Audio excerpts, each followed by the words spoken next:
Palavra palavra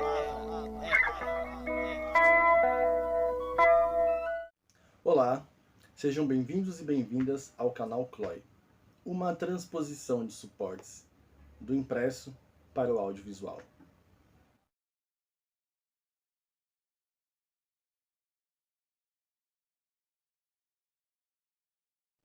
O nosso poeta convidado de hoje é Edson Cruz.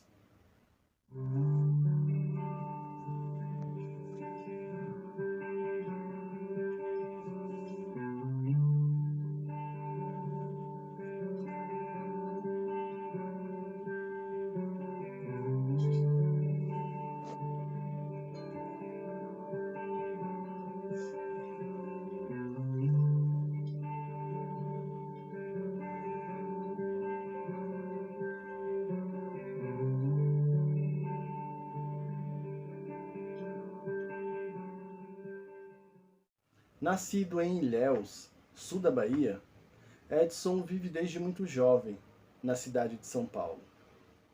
Dono de um vasto conhecimento humanista, Edson já passou pelos cursos de psicologia, filosofia, letras, além de ter sido seminarista.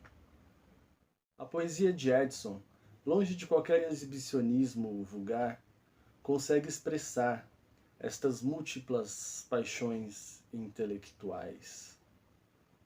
Uma poesia que se forja da mescla entre uma profunda sensibilidade e um grande apuro técnico.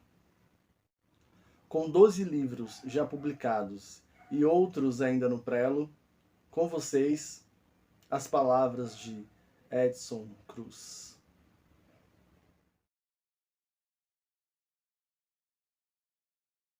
A melhor maneira de chegar próximo de quem seria o Edson Cruz, talvez ler o poema Banzitude, que diz assim: pesam em meu lombo onomatologias bem suspeitas. Sou Zé e filho de Edward, um desterro sem quilombo à vista, e sobre o nome a entrevista cruz. Sou nenhum mulato, pardo, negro, índio, mal parido, tingido e d'água salgada vindo. Mesmo depois de liberto, com sapatos rotos, um ilhéu que o destino não quis, soteropolitano.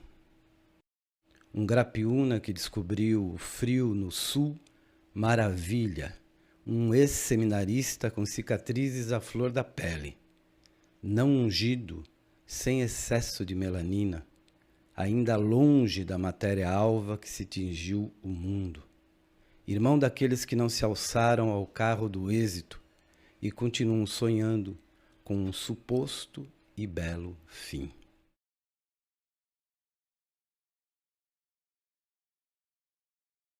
Quanto à intertextualidade no meu texto, eu acho que ela perpassa, a princípio, qualquer texto, né? A partir da palavra, a palavra já é algo intertextual, com os vários significados embutidos, né? Semânticos. Mas no texto, qualquer texto, não é só no meu, claro, a própria palavra texto vem de textum, tecido, né? Ou seja, já indica esse entrelaçar de fios, de discursos, né? Então não tem como fugir disso. Especificamente no meu último trabalho, no Negrura, permeia assim, a cada poema, tem citações, referências, diálogo com autores, com pensadores, e até graficamente, né? Tem uma parte do livro que os textos dialogam com adinkras, que é uma grafia, um ideograma, design de uma região de África, né? E que os poemas dialogam com o significado que tem dessas máximas dos adinkras.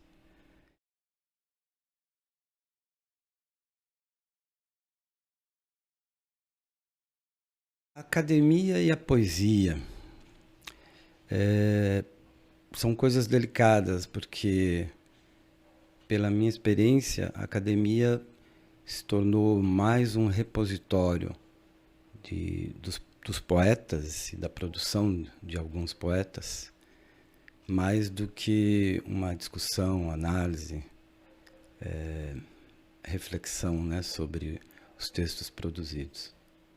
E tem um aspecto também de que esses textos, esses autores que são selecionados, são abraçados pelo cânone, normalmente são os autores mortos, né? Então é uma poesia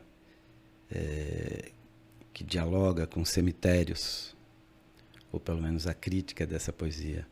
Você encontra muito pouca reflexão na academia de poetas que estão trabalhando, que estão vivos, produzindo, né, no contemporâneo. Dá para entender, por algum aspecto, né, a exigência, a necessidade de um distanciamento para a gente ter um olhar mais crítico da produção no tempo, né, dialogicamente, mas por outro lado é muito limitador, né, cá para nós. No meu caso também ajudou bastante a minha relação com a academia no sentido de ampliar um pouco o repertório, de eu poder ir lá para os gregos, latinos, conhecer autores que talvez só com a minha leitura e a conexão de um com o outro eu não teria chegado. Então, nesse aspecto, foi uma experiência interessante na academia.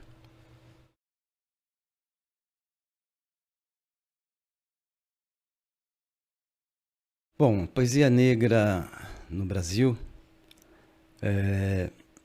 se há, né, uma poesia negra em curso no Brasil, no sentido de uma enunciação talvez socioideológica, de autores assumidamente negros, isso com certeza. E já faz algum tempo, né, que isso acontece. Essa produção literária negro-brasileira, podemos chamar assim, que questiona a realidade brasileira e se assume como negra, né? A gente observa também, e eu acho que isso talvez seja o principal ponto de identificação do que seria uma poesia, uma produção conectada, né, com a negritude, essa expressão de uma subjetividade negra, né? Como ela configura, né, essa enunciação, que é uma enunciação que vem de um corpo e mente e pensamento negro com uma subjetividade específica que teve que dialogar e articular as consequências da discriminação racial vivida, né? E isso se expressa na sua subjetividade e na enunciação dessa subjetividade, né? Levando em conta que a subjetividade preta, vamos dizer assim, foi escravizada ao desejo, ao pensamento do branco, né? Desse projeto de branquitude. Então, nesse sentido, há uma produção em curso no Brasil, cada vez mais consciente, cada vez mais e melhor elaborada, e uma produção que, justamente, por conta da sua quantidade, né, vamos dizer assim, é só olhar, por exemplo, o exemplo dos cadernos negros, uma produção constante que permite ou oferece uma fatura estética, em alguns casos muito boa, né? Que é o que, pensando na poesia negra enquanto arte, né, que está bem resolvida esteticamente. Então, por conta desse fluxo maior de produção, há alguns expoentes que esteticamente são bem resolvidos e dialogam com toda a tradição da poesia mundial, esteticamente falando, né? Que é, do ponto de vista artístico, talvez seja o que deve-se cada vez mais levar em consideração daqui para frente.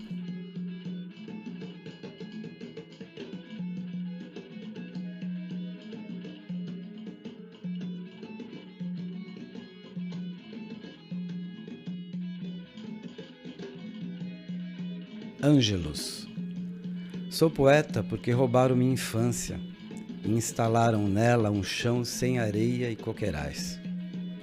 O ruído branco do mar manteve-se como um chamado em meu ouvido e em noites sem estrelas embalou meus sonhos e espantou os pesadelos. Vislumbrei o caminho de volta através de seu rumor nos poemas e com a sonoridade expressiva dos arautos encontrados no caminho, me tornei um embaixador de mim mesmo. Baudelaire tinha razão. A poesia é a infância reencontrada.